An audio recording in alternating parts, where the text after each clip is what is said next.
Hello ladies and gentlemen and welcome to ReZero. Today we are playing a bit of hands-on with Yooka-Laylee. I'm Don Peppier and this is Dan Webb. Hello everyone, how's it going? So I am a massive fan of the kind of like 3D platformers anyway, and this game is proper going back to the old school, but like on the Xbox One and PS4. So you played it, what, a couple of weeks ago, right? Yeah, at this point it will be, and yeah, it's everything I kind of wanted. It's the guys, Playtonic, that are developing it. Used to be, like, a lot of the staff there used to work for Rare. Yeah, like old school Rare, not... Like Banjo-Kazooie kind of level Rare, you know, not... Banjo. Banjo-Kazooie. I'm going to pick you up on pronunciations. Our community have been doing it, so I'm going to do it live on the videos now. Hooray! But it's full of this kind of, like, similar to Banjo. There's a lot of kind of wordplay and puns, which I absolutely adore. Yeah, in the community, you'll know that crap. But yeah, so there's like kind of all these kind of cartoony characters and stuff and little different tasks in the world. The game players set off and split off into different worlds with a hub world in the middle of it all. Again, kind of similar to... Old school kind of platformers. I say old school. It's not that old school, but... It's not 8-bit, but you know, it's like classed 10 as retro years, now. Right? Yeah. I guess it's 10 years. Say anything over 10 years is retro, right? That's like right? So Jesus, man. it's depressing, isn't it? Yeah. So this is this is the first world, the ruins area, and so the very first task I found was basically fighting off waves of enemies, these little goons, because in any kind of game like this you're going to have goons, aren't you? Yeah. The combat, like, anyone that's played Crash Bandicoot or Spyro or anything like that is instantly reminiscent to that kind of thing. So the spin move, right? That's the kind of standard in these games. Okay. Butterflies to eat to regain health. Yeah. It's all very authentic to the kind of gameplay you might remember. I've seen one of the main criticisms for it is people saying the world seems quite bare and kind of like featureless. I disagree with that. I mean, wasn't it always like that? Do you know what I mean? Like, yeah, right. Like, these kind of games have the worlds aren't massively populated, but there's always stuff to do. Right. This game thinks that one of the sort of design philosophies seems to be there's no such thing as too many collectibles, and that might put some people off, but I think it really gives you an incentive to drive forward. It's not like Assassin's Creed collectibles where you've got to go and find like 90 million feathers dotted around. It's more, they're quite varied, and there's quite a lot of like drive to do different things. So, you know, you do this, you get a pagey. Pages are used to expand worlds. So when you first get into a world, you can't access all of it. You have to do tasks. It's the same formula that they've been using for decades, right? Absolutely. So there's a lot of collecting to do, but I mean, the collectibles are annoying where you've got to search too hard for them, right? I mean, you can see them in plain sight. I mean, at the root of it, this is a kids game, right? This is a game aimed at like I don't know about an that. audience. I don't know about that. Oh, I think it's definitely got the aesthetic that children will appreciate, right? But I think there's a lot in there for adults as well. So I wouldn't say it's a universal game, I guess, more than a kids game. Would you say it was a hard game? No, there are some tricky bits in it, but I'd say there are tricky bits in any kind of old school platformer. No, it's not hard, he says, and struggles. So this is ghosts. Every level, every world has 5 ghosts. Truthful. And you've got to collect them, find them, do this, that, the other. Each of them requires a different thing. So whether it's collecting them like that one, chasing it down, some of them you got to like find plants, suck up the plant, and then feed it to the ghost. So each, you know, there's little different variations on every objective, really. How does it differ from the likes of like Banjo? Because there's going to be a lot of comparisons to Banjo. Of course. And I think rightly so, right? Yeah, absolutely. So 2 characters, both quirky, both have different abilities. Instead of Banjo-Kazooie, they're called Yooka-Laylee. Yeah, right? like musical. one complements the other. There's collectibles, there's platforming, there's big bosses, there's lots of shit to jump and collect. There's like... you'd be remiss to not make the comparison to Banjo. Even these quills here, right? That's like the nuts and the bolts kind of thing. I mean, but why would they change? Do you know what I mean? It was a formula that worked, and the fact that the series kind of went nowhere.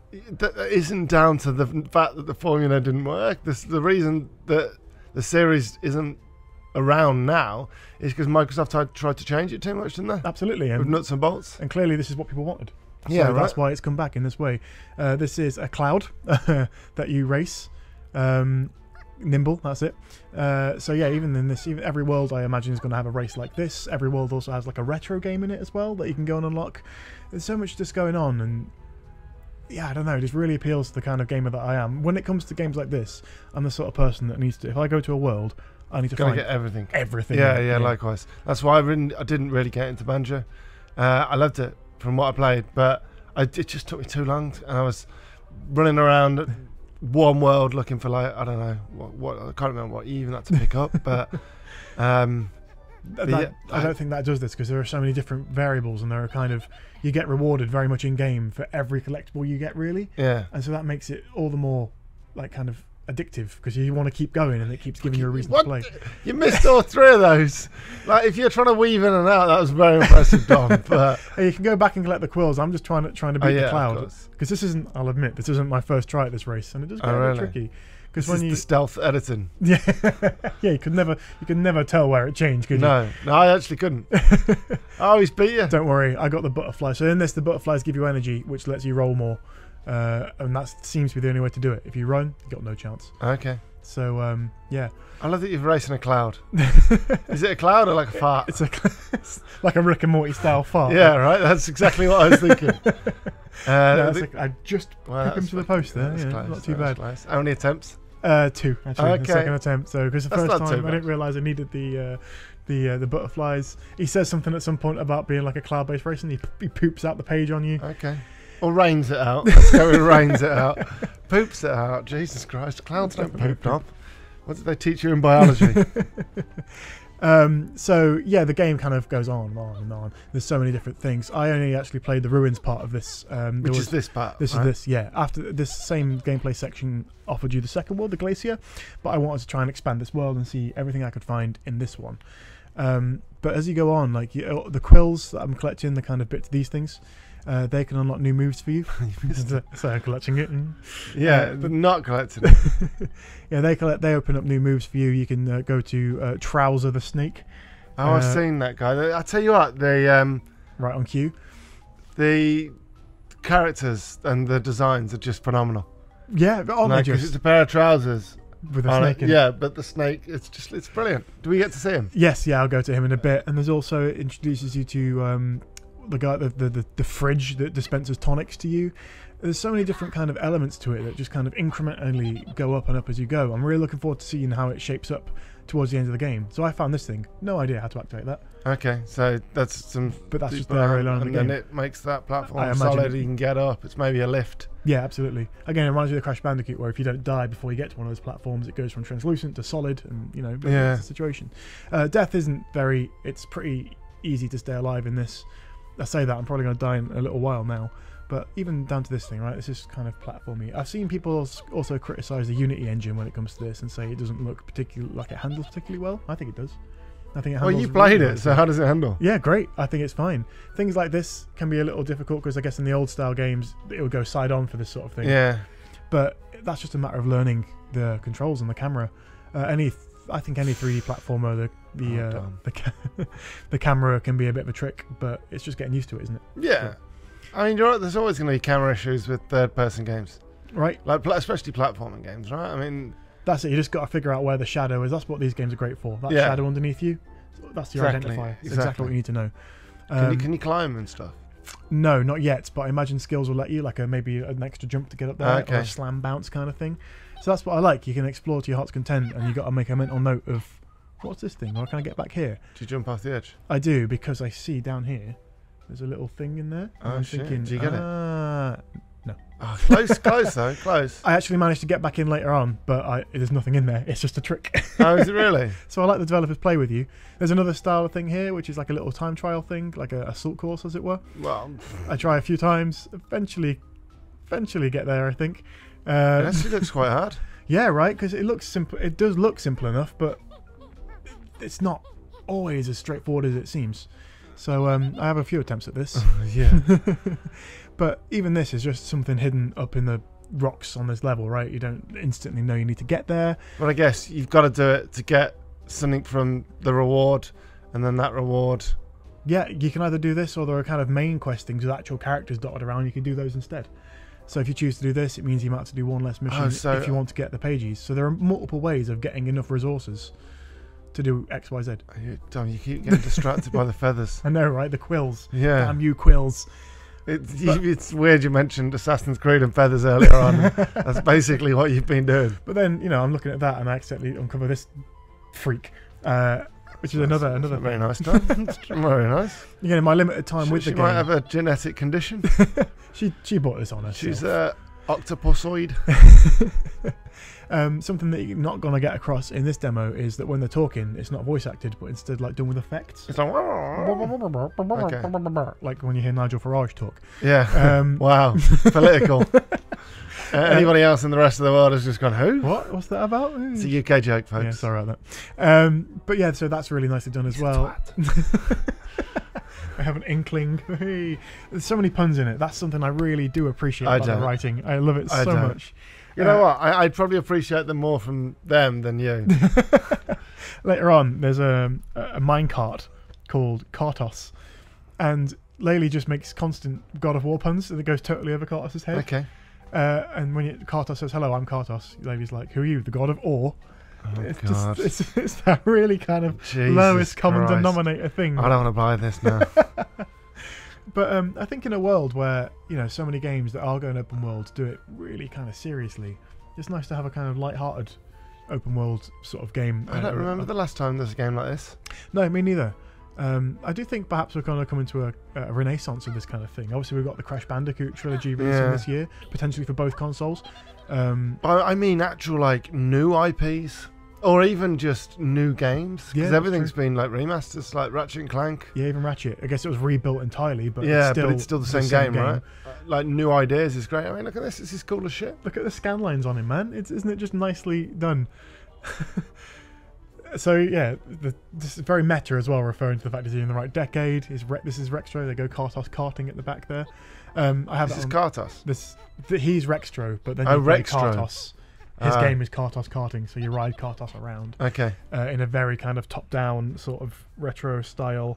We'll have another video. Micro Machines. Yeah, very Micro Machines actually. We'll have another video going up detailing the kind of different game modes that will be in this. But yeah, this is just kind of gives you the Oh, cool. Cool. It's news to me. But yeah, there's so many different things because you got things like karting, you got platform exploration, you got time trials, you got racing, like proper like racing with it against an enemy versus like arcade style. Do we get to see some now, or do you not do it? I walk away because he asks for a gold coin, and I wasn't sure where this gold coin was at this point. Okay. So before you can access that, you have to do more exploration to find the coin. So yeah, this is another bit here. So you found a torn pagey, and his deal is find the rest of me. Okay. And you can see he's kind of funneling you into this area here. So this is just another area of exploration, and within there's another. I found a pig, and this pig's making pork puns at me, and it's just eating loads of shit. Pork puns. Pork puns. Jesus. This is what the world's come to, folks. Pork puns. The main storyline of the game generally is that... Well, nobody really plays them for stories, do they? No, I think they're just nice and playful, and they're an excuse to go and collect shit and run around a platform and solve puzzles and collect shit. And the story in this definitely is, it seems like it's just guiding you like a framework, saying like, oh no, you need to go to World 2 for reason XYZ, or here's a boss that happens. Yeah. So it's good, and it actually functions well. It's a bit more vocal than other stories, like a lot of them were quite... Here is World 2, here is World 3. This has got a bit more going on, which is quite nice as well if you're playing it for that reason. Again, if kids are playing it, it's probably something that's going to appeal to them. If adults are playing it, they can laugh at the innuendo, because there's a lot of innuendo. Is there any kind of co-op or anything? Yes, so some of the games you can play in two-player, where one of you plays as Yooka. I just thought that if you've got kids, that you might play it, and then you play with them, and they can play with you. So we didn't get to demo any of that during our session. But it will be in there. And also, the more of the game, the retro stuff with Rextro you unlock, you can play that up to 4 players from the main menu as well. Okay. So that's not an in-game thing. But it seems like Playtonic are kind of catering for a lot of what people expect for this kind of... Again, like Banjo, like the rare stuff of Days Gone. Well, people wanted this. People paid for this, right? This is Kickstarter. Ludicrously well in Kickstarter, yeah. Yeah, I mean, it was one of the fastest ever Kickstarter video games ever. Yeah, right. It's proper zoomed up. And it's actually, up there with... Star Citizen, right? Well, obviously Star Citizen's ridiculous. It's the pinnacle. But isn't it like just below that? Yeah, this is definitely one of the kind of actual success stories of Kickstarter. It's the biggest UK game Kickstarter, UK game, yeah. That's for sure. It's interesting to note as well. I say that's for sure. I don't know 100%. I'm just... Something might have happened in the last few months that I just completely missed. It's nice to see it on Kickstarter because it's become a bit of a dirty word for some, for some games, the Kickstarter thing. Where the problem is that a lot of companies do it, and then a lot of companies don't deliver. Absolutely. But clearly, they're delivering here. And I think the partnership with Team 17 as a publisher definitely helps out with that. Team 17 have come out of nowhere, really, right? As a publisher, yeah. That's what I mean. They used to just be creating games, worms and stuff, and now they've got loads of little indie stuff like Overcooked that they're pushing. That did really well. This is The Escapists as well. Yeah, The Escapists. This is their biggest title by far. Yes, absolutely. I think as Playtonic as well, they're a relative, despite having the guys from Rare behind it, they're a relatively unknown quantity, really. Oh well, this is their first. They were set up to create this. Right? Absolutely, yeah. But you can see it's a gamble that's paying off. You might as well just call them Rare, though, right? I mean, Yeah, pretty much most of them. There's a few new guys, obviously. Obviously, Andy Robinson, who used to be the CVG editor. Yeah, he's one of the writers. Interestingly enough, as well, I think it's got like Grant Kirkhope and stuff, people like that. Absolutely, who's ex-Rare. Yeah. He was. I got to speak to him at this event actually, where we got to play this, and he's so passionate about it, and it really is nice to have that kind of spilling over. So it must have been quite frustrating for them.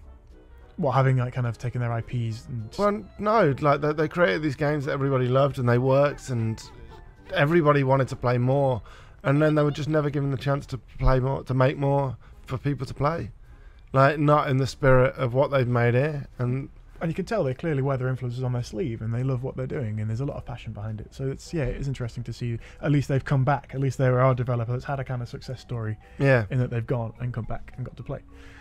So yeah. These also interestingly notice you've seen the pig there, these pages, and you've seen a couple of the other characters, the cloud and such. Grant was telling me that they want to make a Playtonic universe similar to, like I guess you have Marvel and DC universes. Oh really? They want all these characters to be... a film, Civil War. Yooka-Laylee, Civil War, Yooka versus Laylee, a shield in the middle with a play sign on it. No, but all the characters you'll introduce in this game, apparently they want to make something more of it. They want the game to be successful and popular. Okay. In the vein of, I guess even like Rare or like the Donkey Kong and Nintendo stuff. Like yeah. How that worked out and how they all became synonymous with each other and they all kind of make appearances in each other's games. That's the same statue as before. There he is. Look, Trousers. This is Trouser the Snake. Is he called Trouser Snake? It's just called Trouser. Also, look at the top there. Trousers Worldwide Incredible Traders. Just you could have changed Incredible to something else and had a different word up there, couldn't you? But yeah, twit. Exactly. So yeah, basically, Slurpshot is like you can fire projectiles, and then Buddy Slam you can get later on is like the kind of traditional jump and smash kind of thing you get in these games. And to get these things, you'll have to buy these in each world to unlock different challenges you can do in that world as well. Okay. So these are your special powers and stuff? Yes, these are all the moves you can unlock, and the more you get, the more versatile you become. What are you buying 30? What are you spending 30? What? They're the quills. Okay. So you're going around and collect them. At the bottom, yeah. And there seems to be just over enough in each world to get what you need. So you don't have to meticulously go and hunt down every one if you want to get all the moves. So if you need 90, there's 100 kind of thing? Yeah, more or less. Is that your new power? That's my new power. That's the slam. Because there's a guy underneath there. He's like a really posh goon. This guy? Yeah. Talking. And he said to me, if you unblock my windows, I can do a shooting gallery. So I'm unblocking his windows. Okay. And I can go down and do a shooting gallery. It's just little things like this. It's a little attention detail. Like, this is up here. And there's way more above me, which I never discovered how to actually get up and expand, unless you expand it and it gives you access. So that's the sort of thing. Yeah. This game is just, it's brimming with personality. And I think the things I've seen flying around that it's quite a dull world, I think they're really unfair, because I think when you play it, I've not seen any of those criticisms. Oh really? No. I think I've seen a few comments on the site and elsewhere and stuff as well. This is a thing that's like there's no vocal, there's no character introducing it. It just kind of leaves you to guess what you need to do, but it's pretty easy to figure out. Okay, yeah. Again, if you get seen, it resets it. If you get seen, it fires rockets at you. Oh shit! Okay. And the timer resets it. I managed to do it just in time. Full disclosure, wasn't my first attempt at that one either. It was dumb. It was. just come on. So just be honest. Yeah, that lets you go and jump up and get another pagey. That's what I like. Apart from the little side quests and the shooting galleries and all that sort of thing you can do, there's also just little tiny things you can go and just explore and find yourself, and it just gives you the player such a sense of empowerment and freedom, which I think these games really, really benefit from. Yeah, your title of the preview was it gives the genre a kick up the ass, right? Yeah, absolutely, and it totally does. Because I think you look at other games in the genre, you look at the Marios and things like that. They're course based or zonal. This is open world. And it's a nice breath of fresh air for that kind of thing, and something like we haven't seen for about 10 years. Really. Yeah, right. I mean, like it was such a massive genre 10 years ago, and then it just stopped. Yeah, and it wasn't really down to sales, from what I can understand. Because like Tui sold all right. Yeah. And I guess Ratchet sold all right, and it keeps selling all right. Back, I think that's been a thing. So this is out on April 11th. But I mean, like Ratchet kind of thing. Yeah, absolutely. This is out on April 11th, Xbox One, PS4, and yeah, it just looks. I guarantee it's going to be a good game if you're into this genre. Guarantee. Wow, big words, man, big words. But yeah, thanks for watching, guys. We'll see you next time. Cheers, folks. Cheers. Bye.